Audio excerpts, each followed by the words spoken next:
Olá, o Brasil é, sem dúvida, um país latino-americano. Mas será que a gente se sente assim? Hoje vamos mergulhar num paradoxo fascinante, essa relação complexa e muitas vezes distante que o Brasil tem com o próprio continente onde ele está. A pergunta parece até boba, né? Brasileiros são latino-americanos? Bom, olhando no mapa, a resposta é um óbvio sim. Mas culturalmente, na percepção de muita gente aqui dentro, a história é bem mais complicada. É essa tensão que a gente vai desvendar agora. Para a gente entender de onde vem essa distância, não tem jeito, a gente precisa voltar um pouco no tempo. As raízes históricas mostram por que o Brasil, por tanto tempo, pareceu olhar mais para a Europa do que para os próprios vizinhos. Vamos investigar isso. O primeiro conceito para a gente entender isso é o eurocentrismo. Pensa assim, é como se, por séculos, a gente tivesse sido ensinado a usar um óculos que só mostrava a Europa como o padrão de civilização, de progresso. O resultado? Tudo que vinha de lá era visto como superior, e as culturas daqui, da América Latina, incluindo a nossa, acabavam sendo colocadas em segundo plano. Agora, olha que interessante esse outro conceito, o de colonialidade. Cuidado para não confundir com colonialismo, tá? A colonialidade é, na verdade, o legado invisível disso tudo. É tipo um software mental que continuou rodando na sociedade mesmo depois da independência e que até hoje influencia o que a gente valoriza, quem tem poder e como a gente se enxerga. E essa citação do mestre Eduardo Galeano resume o impacto disso de um jeito brilhante. A exploração do nosso continente não foi só de ouro e prata. Foi também uma exploração simbólica. Criou-se essa imagem de que a América Latina é um lugar subordinado. Uma ideia que, infelizmente, a gente não só projetou para o mundo, mas acabou internalizando. Ok, a gente já entendeu a raiz histórica, mas vamos dar um salto no tempo. E hoje? Como é que essa separação continua sendo alimentada, muitas vezes sem a gente nem perceber, por instituições como o Estado e a escola? Porque, se a gente for olhar no papel, a intenção é ótima. A nossa Constituição de 1988, lá no artigo 4º, diz com todas as letras que um dos nossos princípios é a integração com os povos da América Latina. Ou seja, legalmente, a base para a união e para a valorização mútua existe. É uma promessa oficial. Só que aí a gente bate de frente com a realidade. Olha só o contraste. De um lado, a gente tem uma lei que prega a integração.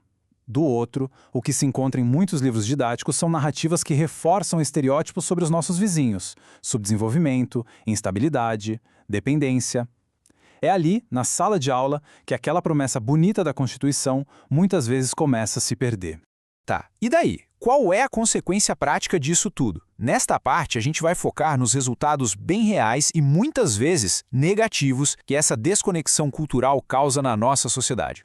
Este gráfico aqui revela um problema estrutural bem profundo. Dados da Unesco mostram que na América Latina se investe muito, mas muito menos em cultura do que em outras partes do mundo. E o ponto aqui é crucial, não é só uma questão de percepção. A falta de grana significa menos cinema, menos museus, menos festivais, o que torna a nossa própria cultura menos visível para nós mesmos. Dados são importantes, claro, mas o que isso realmente significa para as pessoas no dia a dia? Qual é o custo humano de ver a própria cultura e identidade sendo constantemente desvalorizadas ou, pior, invisíveis? E esse custo humano é bem real. Essa desvalorização toda vira xenofobia contra imigrantes de países vizinhos. Sabe aqueles estereótipos dos livros? Eles viram preconceito na rua. Geram exclusão social e simbólica e destroem qualquer chance da gente construir um sentimento forte de comunidade aqui na região.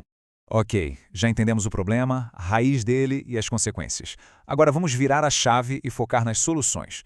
Como é que a gente pode começar a construir pontes para fechar essa vala cultural? A boa notícia é que já existem ferramentas e caminhos bem interessantes. E o legal é que a gente não precisa começar do zero, sabe? Já temos ferramentas importantes na mão. A Lei de Imigração de 2017, por exemplo, é um avanço para combater a discriminação. A lei que obriga o ensino de história afro-brasileira e indígena também nos reconecta com as raízes mais profundas do continente. A base legal para a mudança já está aí. Com base nisso, as fontes indicam um roteiro com 2 passos bem claros. Primeiro, reformar a educação. Criar um programa nacional que valorize de verdade a história e a cultura latino-americana para quebrar os estereótipos lá na base. E segundo, combater a xenofobia abertamente, com campanhas de comunicação para desconstruir estigmas e promover o respeito. E aqui a gente chega na ideia que talvez seja a mais poderosa de todas, inspirada no grande Darcy Ribeiro. Valorizar a identidade latino-americana não é sobre abraçar algo de fora, algo estranho. Pelo contrário, é um ato de autoconhecimento. É a gente olhar para dentro e finalmente reconhecer as peças que são fundamentais para formar a identidade complexa e riquíssima do próprio Brasil. E tudo isso deixa uma pergunta no ar para a gente pensar.